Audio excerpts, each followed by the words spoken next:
नमस्कार साथियों, मैं हूं कमलेश कुमार सिंह। आप देख रहे हैं मेरे YouTube channel educational technical master को। साथियों, मैं यहां पर सरकारी नौकरी से संबंधित एक से बढ़कर एक नई वीडियो लाता हूं ताकि बेरोजगार युवक तथा आपके साथी आपके संबंधी इस वीडियो को देखकर सरकारी नौकरी पा सकें। साथियों, बिना समय को नष्ट किए हुए मैं चलिए एक महत्वपूर्ण सबसे बढ़िया वैकेंसी के बारे में आपको बताने जा रहा हूं। तो चलिए शुरू करते हैं। वैकेंसी निकली हुई है स्टाफ सिलेक्शन कमीशन अर्थात कर्मचारी चयन आयोग द्वारा, जो काफ़ी फेमस है। इसके द्वारा संयुक्त स्नातक स्तरीय अर्थात कंबाइंड ग्रेजुएट लेवल की एग्ज़ाम बोली जाती है। एसएससी द्वारा 2 लेवल पर एग्ज़ाम कंडक्ट की जाती है, एक 12वीं लेवल पर और एक ग्रेजुएट लेवल पर। तो ये ग्रेजुएट लेवल पर एग्ज़ाम है, उसके लिए वैकेंसी निकली हुई है। यहाँ पर इसमें पद है सहायक लेखा परीक्षा अधिकारी, सहायक लेखा अधिकारी, सहायक अनुभाग अधिकारी, सहायक तथा अन्य पद। इन पदों के लिए आवेदन पत्र आमंत्रित हुआ है। यह काफ़ी बढ़िया पद है। इसके लिए विज्ञापन संख्या है 3/6/2021 P&P-1 वॉल्यूम 1। यह है विज्ञापन संख्या। पद का नाम है सहायक लेखा परीक्षा अधिकारी, सहायक अनुभाग अधिकारी, सहायक एवं अन्य पद के लिए वैकेंसी निकली हुई है, जो काफ़ी अच्छी पद है। ग्रुप बी के पद है। ग्रुप बी अर्थात क्लास 2 अफसर के ये पद हैं। परीक्षा का नाम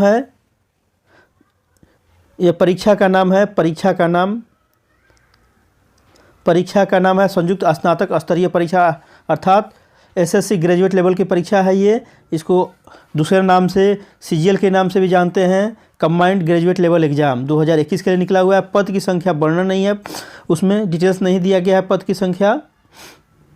पद काफ़ी ज़्यादा रहते हैं प्रायः। वेतनमान विज्ञापन के अनुसार रहेगा। हर पद के लिए अलग अलग वेतनमान मिलेगा आपको। शैक्षणिक योग्यता देख लेते हैं। उम्मीदवार के पास शैक्षिक योग्यता के रूप में स्नातक की डिग्री होनी चाहिए। मात्र आप अगर ग्रेजुएट पास हैं, चाहे किसी भी संकाय चाहे किसी भी स्ट्रीम से पास हों, चाहे आप इंजीनियरिंग किए हों, चाहे आप कला से पास हों अर्थात आर्ट से पास हों, कॉमर्स से पास हों, साइंस से पास हों, तो निश्चित रूप से इन पदों के लिए आप आवेदन कर सकते हैं। आगे देखते हैं आयु सीमा। आवेदक की न्यूनतम आयु 18 वर्ष तथा अधिकतम आयु 30 वर्ष होनी चाहिए। कार्य करने का स्थान आपको, अगर आपकी नियुक्ति इन ग्रुप बी के पोस्ट पर होती है अर्थात क्लास 2 अफसर के पोस्ट पर होती है, तो आपको कार्य करने का सुअवसर भारत के कहीं भी प्राप्त होगा। अर्थात आप किसी भी राज्य में कार्य करने का आपको सुअवसर प्राप्त होगा।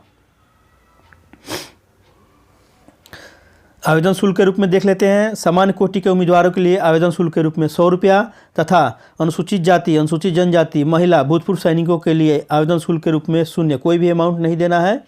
इनके लिए आवेदन शुल्क माफ़ है। आवेदन कैसे करें? इच्छुक एवं योग्य उम्मीदवार एसएससी की वेबसाइट https://ssc.nic.in के माध्यम से दिनांक 23/12/2021 से 31 जनवरी 2022 तक ऑनलाइन आवेदन कर सकते हैं। आपको ऑनलाइन आवेदन करना है। इसके बाद शाम 5 बजे तक वेबसाइट का लिंक बंद हो जाएगा। अतः निश्चित रूप से आप 23 जनवरी 2022 के शाम 5 बजे के पहले इसका आवेदन जरूर कर दीजिए। चयन की प्रक्रिया। चयन कंप्यूटर आधारित अर्थात CBT कंप्यूटर बेस्ड एग्जामिनेशन होगा, जिसमें पेपर 1 पेपर 2 कर एग्ज़ाम होगा। पेपर 1 और पेपर 2 का एग्ज़ाम होगा। आगे देख लेते हैं इस नौकरी से संबंधित महत्वपूर्ण तिथियां क्या है। ऑनलाइन आवेदन करने की शुरुआत हो गई है 23 दिसंबर 2021 से। ऑनलाइन आवेदन करने की अंतिम तिथि है 23 जनवरी 2022 तक आवेदन कर सकते हैं आप। ऑनलाइन शुल्क भुगतान करने की अंतिम तिथि है 25 जनवरी 2022 के 23:30 तक आप रात में कर सकते हैं। ऑफलाइन चालान जनरेट करने की अंतिम तिथि है 26 जनवरी 2022 की रात में 23:30 तक आप ऑफलाइन चालान जनरेट कर सकते हैं। तक चालान के माध्यम से भुगतान करने की अंतिम तिथि है। चालान के माध्यम से भुगतान की अंतिम तिथि है 27 जनवरी 2022। ऑनलाइन भुगतान सहित आवेदन पत्र में सुधार के लिए विंडो की तिथियां, अर्थात अगर आपके ऑनलाइन भुगतान या आवेदन पर कोई मिस्टेक है तो उसको सुधार के लिए खिड़की खुलेंगी। इसके लिए आपको 26 जनवरी 2022 से 28 जनवरी 2022 से 1 फरवरी 2022 तक आप इसके लिए आवेदन कर सकते हैं, सुधार करा सकते हैं।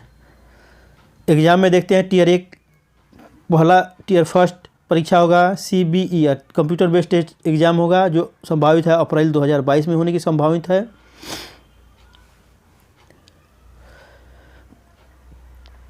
तो साथियों, संक्षिप्त में यह रहा स्टाफ सिलेक्शन कमीशन के ग्रेजुएट लेवल की एग्ज़ाम की जानकारी। साथियों, इसी वीडियो के अगले पार्ट्स में आप देखेंगे उसके विज्ञापन से, जो काफ़ी ज़रूरी है देखना। तो चलिए इसके दूसरे पार्ट को भी शुरू करते हैं। नमस्कार साथियों, मैं हूं कमलेश कुमार सिंह। आप सबका मेरे YouTube channel educational and technical master में स्वागत है। साथियों, यह वीडियो आप मेरे YouTube channel educational and technical master में देख रहे हैं। साथियों, नव वर्ष की आप सबको शुभकामनाएं। तो साथियों, मैं अपने इस YouTube चैनल पर सरकारी नौकरी से और नौकरी से संबंधित एक से बढ़कर एक नई वीडियो लाता हूं। तो चलिए बिना समय को नष्ट किए हुए एक सबसे महत्वपूर्ण सरकारी नौकरी के बारे में जानकारी प्राप्त करते हैं, जो स्टाफ सिलेक्शन कमीशन द्वारा निकला हुआ है। आपको यह जानकारी होनी चाहिए कि स्टाफ सिलेक्शन कमीशन से 2 प्रकार की वैकेंसी निकलती है, एक 10+2 पर और एक ग्रेजुएशन लेवल पर। तो यह वैकेंसी ग्रेजुएशन लेवल पर निकली हुई है, इसीलिए इसे प्रायः ग्रेजुएशन लेवल की स्टाफ सिलेक्शन वैकेंसी के रूप में जाना जाता है। तो चलिए इसके बारे में जानकारी प्राप्त करते हैं। Government of India, ministry of personnel public grievances and pension, department of personal and training, staff selection commission, block number 12, GCO complex, Lodhi road, नई दिल्ली। देखिए यहाँ पर पूरा एड्रेस लिखा हुआ है, कहाँ से वैकेंसी निकली है।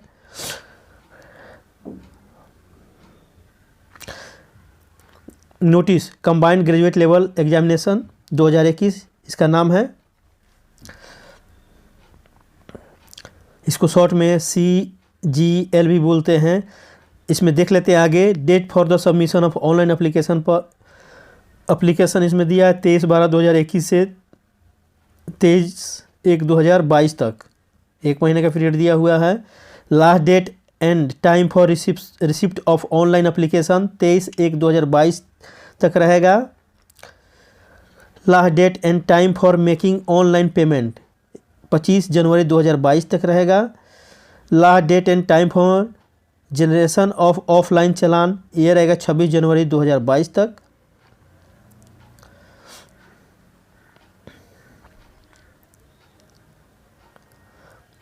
आगे देख लेते हैं। Last date for payment through challan during working hours of the bank ये रहेगा 27 जनवरी 2022 को। Date for the window for application for the correction including online payment ये रहेगा 28 जनवरी 2022 से 1 फरवरी 2022 तक, रात के 23:30 तक। Schedule of computer based examination ये आप देख पाएंगे अप्रैल 2022 में होगा।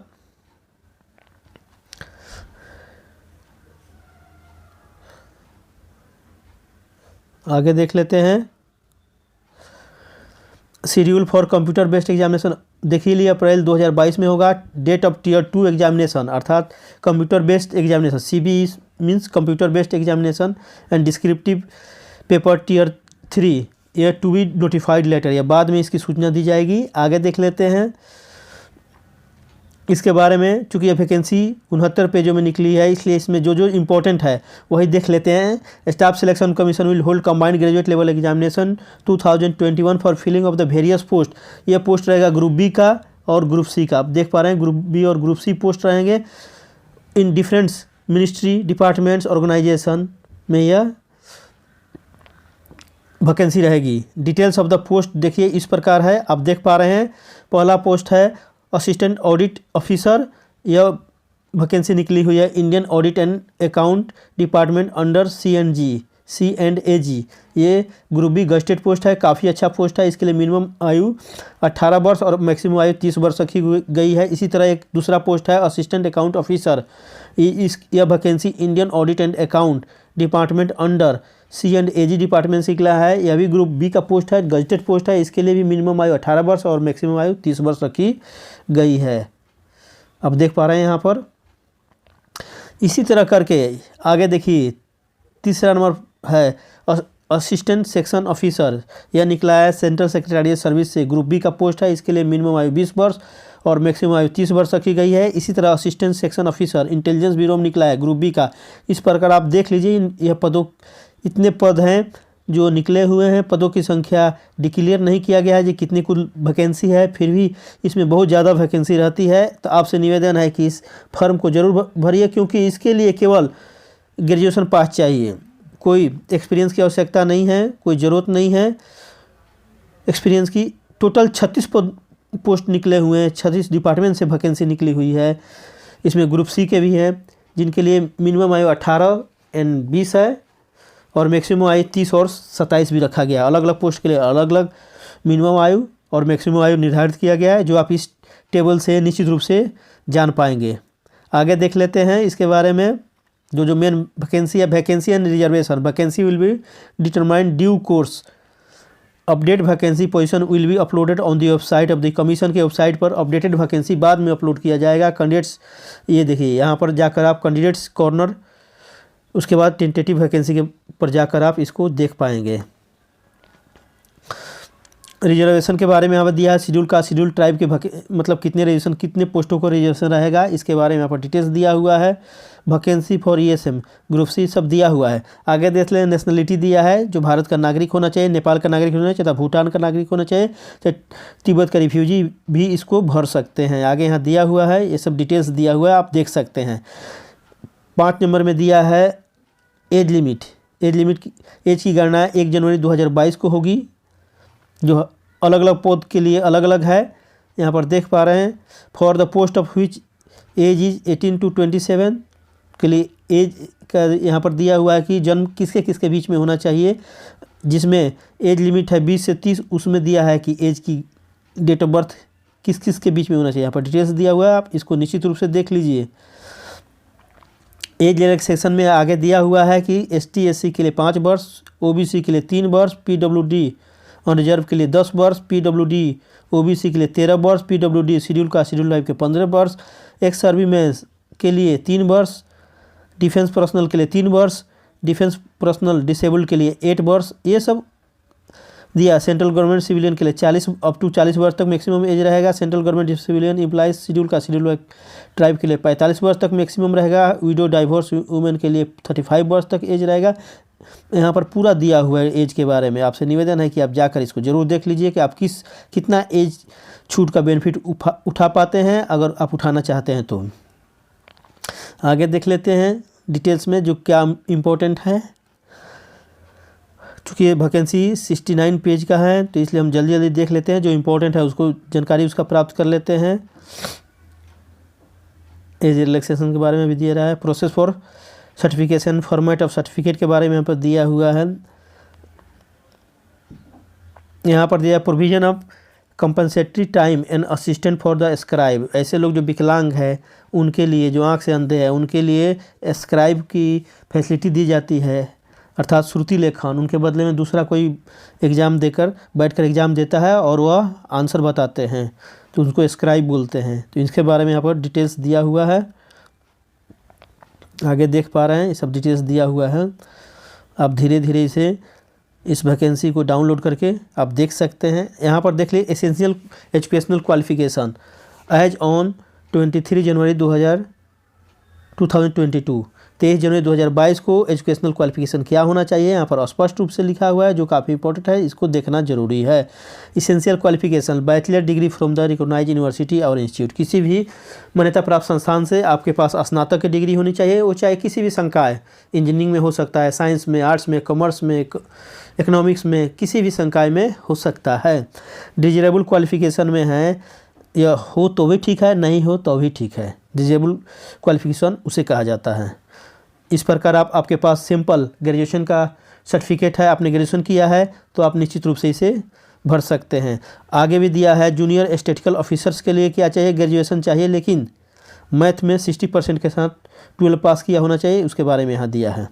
या bachelor degree on any subject with statistics as a one subject as a degree level पर, अगर स्टैटिक्स से पास किया है ग्रेजुएशन तो आप निश्चित रूप से इस पद के लिए अप्लाई करेंगे। स्टैटिस्टिकल इन्वेस्टिगेटर ग्रेड 2 के लिए भी यहाँ पर देख पा रहे हैं कि बैचलर डिग्री होना चाहिए स्टैटिक्स के साथ, देख पा रहे हैं यहाँ पर। आगे assistant in national company law appellate tribunal NCLAT के लिए bachelor degree from recognised university और इंस्टीट्यूट, डिजरेबल है, लॉ डिग्री अगर आपके पास है तो और अच्छा है। यहाँ पर research and assistant in national human rights commission NHRC के लिए ऐसे यहाँ पर educational qualification bachelor degree from the recognised university, desirable में है minimum 1 year experience in recognised university और recognised research institute, degree in law और human rights from the recognised university. ये सब दिया हुआ है यहाँ पर डिटेल्स।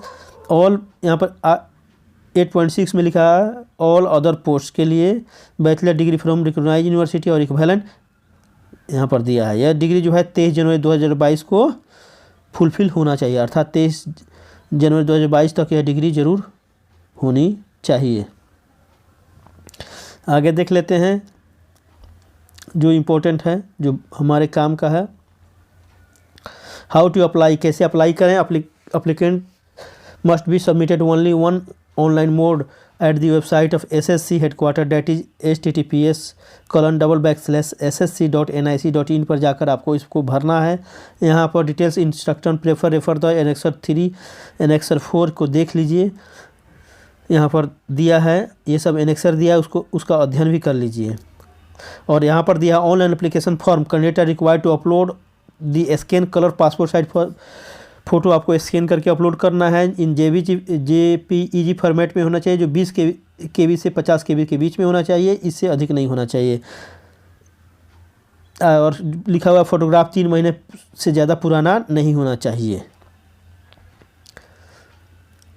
अगर फोटोग्राफ आप नहीं अपलोड करते हैं तो आपका कैंडिडेचर कैंसिल कर दिया जाएगा। SMS of photographs will be are acceptable not acceptable given in annexure 5 में दिया है कि फ़ोटो किस प्रकार का होना चाहिए। Last date submission of online form है, यहाँ पर लिखा हुआ है 23 जनवरी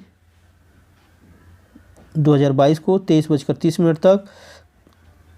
कैंडिडेट को यह सुझाव दिया जाता है कि यह जो एप्लीकेशन पहले ही भर लें, यहाँ पर लिखा हुआ है, डिटेल्स लिखा हुआ। एप्लीकेशन फ़ी के रूप में देख लेते हैं जो इम्पोर्टेंट है। 100 रुपये एप्लीकेशन फ़ी है, जबकि वुमेन कैंडिडेट और candidate belonging to schedule caste schedule tribe PWD ex service man के लिए फ़ी में छूट दी गई, अर्थात उन्हें फ़ी नहीं देना है। फ़ी कैसे पे करना है, भीम UPI द्वारा, net banking, Visa, Master card, Maestro card, RuPay, credit और debit card, cash at SBI branch, generating challan के द्वारा भी आप पैसा इसका भर सकते हैं SBI के। आगे देखते हैं online fee can be paid, ये जो है 25/1/2022 तक आप भर सकते हैं ऑनलाइन फ़ी। आगे डिटेल्स दिया हुआ फ़ी भरने का, फ़ी कैसे भरना है। हाँ, window for the application form correction अगर आप कुछ कराना चाहते हैं, इसमें कुछ चेंज कराना चाहते हैं तो उसके लिए विंडो खुली रहेगी 28/1/2022 से 1 फरवरी 2022 तक 23:30 रात तक, ये दिया हुआ है। आगे दिया है पूरा डिटेल्स इसके बारे में, करेक्शन के बारे में आप देख सकते हैं। सेंटर फॉर एग्जामिनेशन, ये देख लेते हैं कहाँ कहाँ सेंटर आएगा एग्जामिनेशन के लिए, यहाँ पर इसके बारे में दिया हुआ है। Candidate must indicate the centre, आपको ऑनलाइन फॉर्म में सेंटर इंडिकेट करना है। जो सेंटर इस प्रकार है, SS रीजन वाइज है, जैसे रीजन वाइज सेंट्रल रीजन में आता है भागलपुर, मुजफ्फरपुर, ये बिहार का क्षेत्र है, बिहार का क्षेत्र है। इसके लिए जो है address of regional office and their website, उसके लिए उसका रीजनल ऑफिस, हर का SSC का अलग रीजनल ऑफिस है, उसका एड्रेस भी दिया हुआ है सामने में, यह देख पा रहे हैं आप। ये है सेंट्रल रीजन का, इसका रीजनल ऑफिस है यहाँ पर।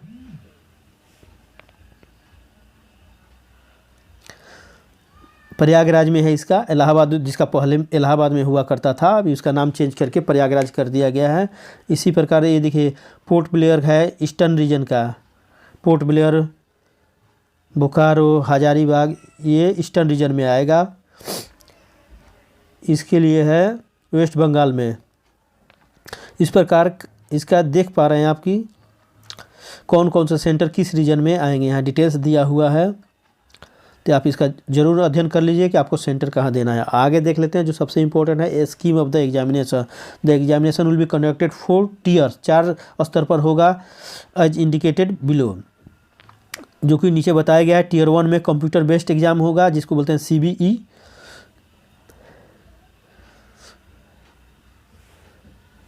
CBE टीयर 2 में एग्जाम होगा, ये भी होगा कंप्यूटर बेस्ड एग्जाम। टीयर 3 में pen and paper mode descriptive exam होगा, ये पेन और पेपर द्वारा लिखित परीक्षा होगा। टीयर 4 में होगा computer proficiency test, data entry skill test, जिस पद के लिए एप्लीकेबल है उसके लिए आपको यह देना पड़ेगा एग्ज़ाम।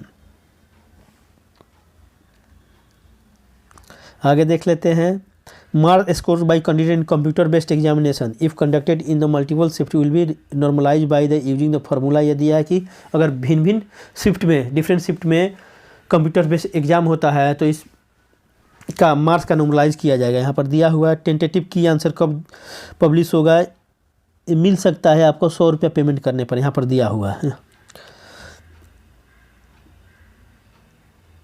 आगे देख लेते हैं एग्जाम का, एग्जाम फॉर टीयर 1 और टीयर 2 का पैटर्न क्या रहेगा, यहाँ पर लिखा हुआ है। इसको आप विस्तार से डिटेल से अध्ययन कर लीजिए। इसमें रहेगा पहला ए में रहेगा, टीयर 1 में ए में सब्जेक्ट रहेगा general intelligence and reasoning, 25 question रहेंगे, 25 मार्क्स कराएंगे। जनरल अवेयरनेस रहेगा इसमें 20 सेक्शन में, ये 25 क्वेश्चन रहेंगे, 50 मार्क्स के रहेंगे। सी में रहेगा क्वांटिटिव एप्टीट्यूड 25 क्वेश्चन 50 मार्क्स के। ई में रहेगा इंग्लिश कंप्रीहेंशन 25 मार्क 50 अंक के। इसके लिए 1 घंटे का है, इसके लिए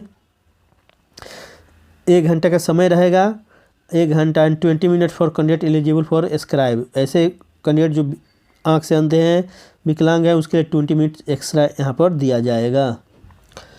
आगे देख लेते हैं, पेपर 2 रहेगा क्वांटिटिव एबिलिटी, ये 100 क्वेश्चन रहेगा, 200 मार्क्स का रहेगा, इसके लिए 200 आवर्स दिया जाएगा, यहाँ पर लिखा हुआ है। इससे आप विस्तार से अध्ययन कर लीजिए।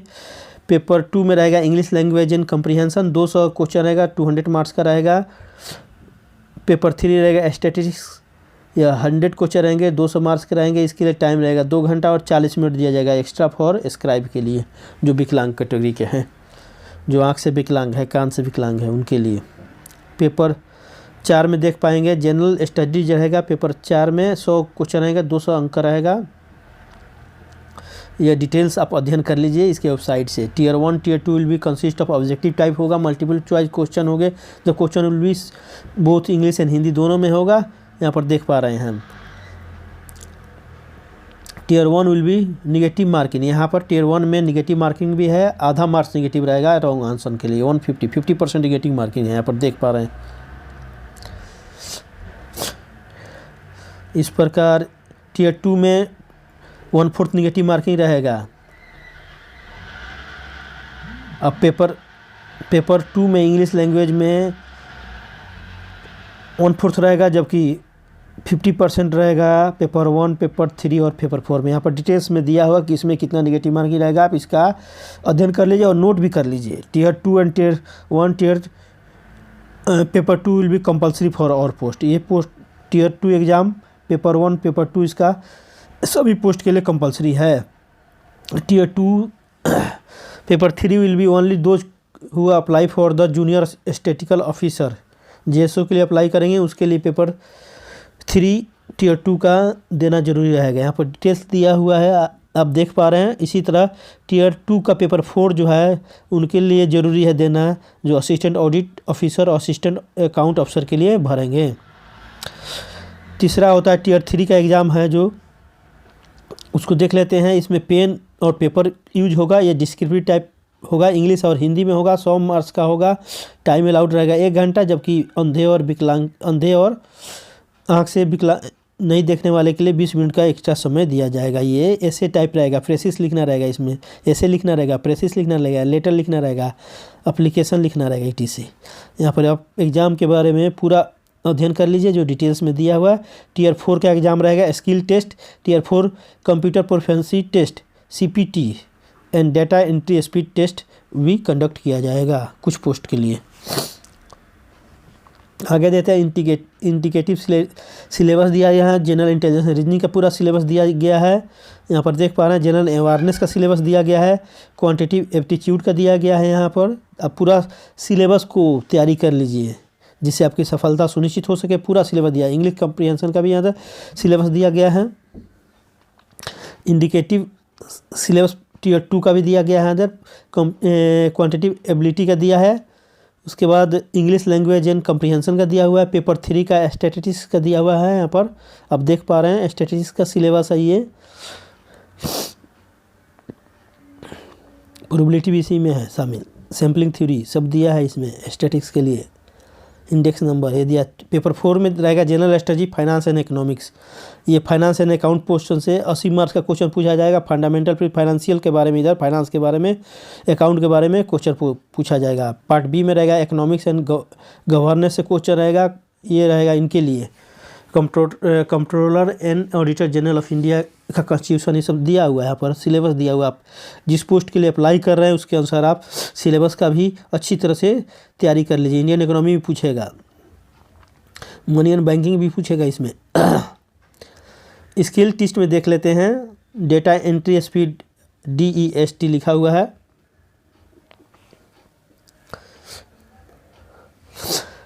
For the post of tax assistant के लिए यहाँ पर दिया है स्पीड टेस्ट मांगा जाएगा। यहाँ पर दिया हुआ है कितना वर्ड्स आपको टाइप करने होंगे, सब डिटेल्स दिया हुआ है। आपसे निवेदन है कि इसको विस्तार रूप से अध्ययन कर लीजिए।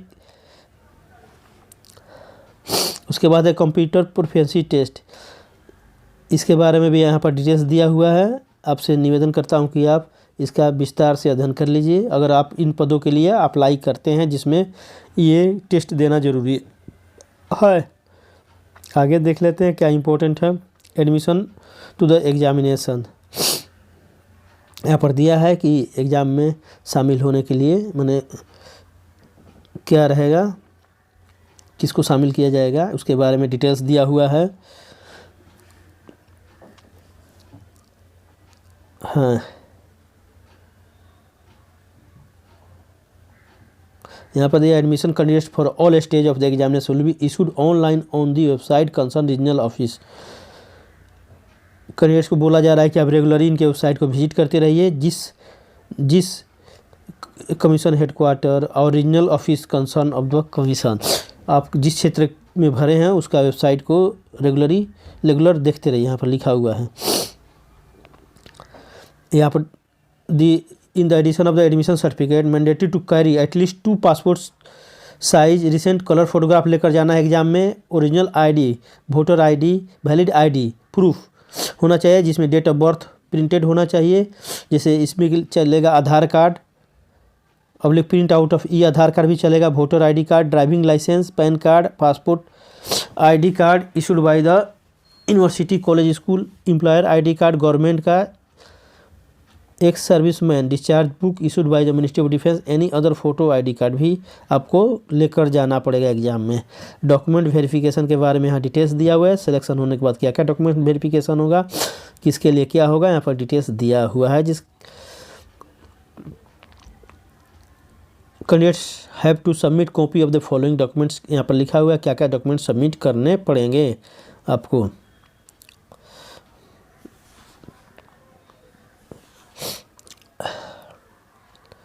मोड ऑफ सिलेक्शन का दिया है। Minimum qualifying marks of tier, ये इंपॉर्टेंट है, देख लेते हैं।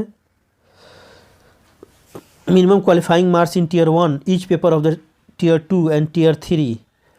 अदर के लिए है 30%, 30%। OBC EWS के लिए 25%, अदर के लिए 20% यहाँ पर दिया हुआ है। ये पूरा एग्ज़ाम के बारे में स्कोर के बारे यहाँ पर दिया हुआ है। आपसे मैं निवेदन करता हूँ क्या इसका डिटेल्स में इसका अध्ययन कर लीजिए ताकि कोई चीज़ आपसे जानकारी से न वंचित छूट जाए। यहाँ पर पूरा डिटेल्स दिया हुआ है, आप देख पा रहे हैं एग्ज़ाम के बारे में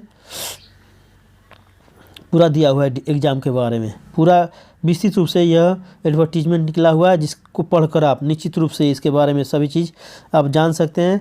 resolution of tie cases, tie अगर किसी का मार्क्स टाई हो जाता है तो उसके लिए क्या समस्या, उसका समाधान कैसे होगा, इसके बारे में दिया है। Action against the candidate found guilty on misconduct करने में कितने साल की जेल है, कितने साल का एग्ज़ाम नहीं दे सकते हैं, जैसे 2 साल का यहाँ पर केसेस दिए हुए हैं। 3 साल तो किस केस में आप आते हैं, मोबाइल फ़ोन स्विच ऑन और स्विच ऑफ होगा तो 3 साल का है, ऐसा दिया हुआ है।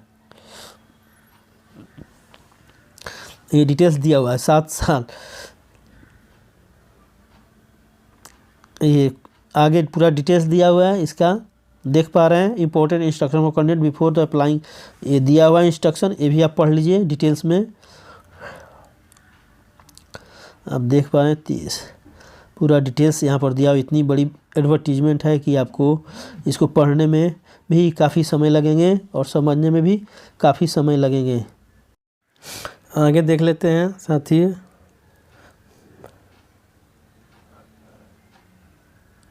आगे देख पा रहे हैं सर्टिफिकेट रिगार्डिंग फिजिकली, यहाँ पर डिटेल्स सब ये सर्टिफिकेट्स के बारे में दिए गए हैं, जिसे आपको बाद में देना पड़ सकता है। ये सर्टिफिकेट्स के बारे में दिए हुए हैं, एनेक्सर दिए हुए हैं, जिसे आप एक बार ज़रूर देख लीजिए ताकि ज़रूरत पड़ने पर इसका को आप बनवा कर रखें। इसकी ज़रूरत आपका सिलेक्शन होने के बाद पड़ेगा। एनेक्सर 3rd A दिया हुआ है, ये पूरा डिटेल्स दिया हुआ है, पूरा बड़ा विज्ञापन है। एनेक्सर 3rd A 3/4, ये पेज का नंबर दिया, 4 पेज का है ये। एनेक्सर 3A 4/4 चौथा पेज है ये। इसी तरह एनेक्सर 4 है, इसी तरह एनेक्सर 4 के बाद एनेक्सर 4A है। ये सब फॉर्मेट है जिसे आपको अध्ययन करना देखना ही पड़ेगा। 4A, उसके बाद आगे देख लेते हैं। एनेक्सर 5 है, फ़ोटो कैसे अपलोड होगा, कौन सा फ़ोटो मान्य होगा, चश्मा वाला नहीं होगा, फेस शेडिंग ये सब नहीं मान्य होगा। यहाँ पर डिटेल्स दिया हुआ है। एनेक्सर 6 में दिया हुआ है details of bench marks disability, माने विकलांग कितने % होगा तो उसके लिए यहाँ पर दिया हुआ है डिटेल्स। विकलांग के बारे में, विकलांगता के बारे में कहेंगे तो डिटेल्स दिया हुआ है। ये सब डिटेल्स दिया हुआ है, जो विकलांग हैं उनको यह पढ़ना ज़रूरी है। आगे देख लेते हैं। कोड सब दिया हुआ है, आगे देख लेते हैं। एनेक्सर 7 में क्या है, from the certificate to be submitted by central government, जो हैं उनके से ये सर्टिफिकेट उनको भरना पड़ेगा। एनेक्सर 8 में दिया कैंडिडेट फॉर सर्विंग और डिफेंस पर्सनल के लिए सर्टिफिकेट देने पड़ेंगे। ये है annexure 9 undertaking to be given, undertaking में है उनके लिए, एक सर्विसमैन के लिए ऐसा देना पड़ेगा। ये सब डिटेल्स में फॉर्मेट वगैरह फॉर्म वगैरह के बारे में डिटेल्स दिया हुआ है, जिसे एक बार एक नज़र से देख लीजिए आप किस कैटेगरी में किस में आते हैं। यहाँ पर देखिए लिखा हुआ है एनेक्सर 12 में income and asset certificate to be produce by economically वीकेंड सेक्शन वाले को भरना है ये फॉर्म। इस प्रकार यहाँ पर डिटेल्स दिया हुआ है। एनेक्सर 13 में दिया है डिसेबल के लिए, विकलांग हैं उनके लिए ये सर्टिफिकेट बनवाना है। ये देखिए 15 में क्या दिया है, certificate of disable in case of multiple, एक से ज़्यादा आपको विकलांगता है तो उसके बारे में यहाँ पर डिटेल्स ये सर्टिफिकेट देना है। यहाँ सर्टिफिकेट के बारे में पूरा दिया हुआ है। अगले सब एनेक्सर में ये सब दिया है। एनेक्सर 6 में to be the medical certificate to be produce by the candidate with benchmark disability, ये डिसेबिलिटी वाला ही दिया है आगे, ये सब दिया हुआ है। अब फिजिकल स्टैंडर्ड देख लेते हैं। फिजिकल सब इंस्पेक्टर जो की नियुक्ति होगी सेंट्रल ब्यूरो ऑफ इन्वेस्टिगेशन में, उसके लिए हाइट चाहिए, यहाँ पर दिया हुआ है हाइट चाहिए 165 सेंटीमीटर फॉर मैन, वुमेन के लिए 150 सेंटीमीटर चाहिए। Height relaxable for hills man और एंड ट्राइबल, जो पहाड़ी एरिया में रहते हैं जो आदिवासी है उनके लिए 5 सेंटीमीटर की इस हाइट में छूट रहेगी। चेस्ट में 76 सेंटीमीटर होना चाहिए बिना एक्सपेंशन का और 5 सेंटीमीटर एक्सपेंशन होना चाहिए। महिलाओं के लिए ज़रूरत नहीं है। विजन में देख लीजिए डिस्टेंट विजन 6/6 होना चाहिए, 6/9 होना चाहिए। एक आँख का 6/9 होना चाहिए कम से कम। फिजिकल स्टैंडर्ड में और देख लेते हैं। यहाँ पर नेशनल इन्वेस्टिगेटिंग एजेंसी के लिए मेन के लिए 170 सेंटीमीटर, वुमेन के लिए 150 सेंटीमीटर और 5 सेंटीमीटर का छूट है जो पहाड़ी एरिया और आदिवासी हैं उनके लिए। चेस्ट में 76 सेंटीमीटर 5 सेंटीमीटर का एक्सपेक्शन होना चाहिए। विजन में भी यहाँ पर भी सेम है, अब देख पा रहे हैं। इस प्रकार यह वैकेंसी काफ़ी अच्छी है, लेकिन इसका विज्ञापन काफ़ी लंबा है। आपसे मैं निवेदन करता हूं कि आप इस विज्ञापन को अच्छी तरह पढ़ लीजिए, इसे पढ़ने में भी आपको काफ़ी समय लगेंगे। तो साथियों, मैं आशा करता हूं कि यह वीडियो आपको पसंद आया होगा। अगर वीडियो पसंद आया हो तो मेरे यूट्यूब चैनल को सब्सक्राइब कीजिए तथा अपने दोस्तों में भी शेयर करके उन्हें भी सब्सक्राइब करने के लिए कहिए। साथियों, आपने अपना कीमती समय निकाल कर मेरे इस वीडियो को शुरू से अंत तक देखा, इसके लिए आप सबको तहे दिल से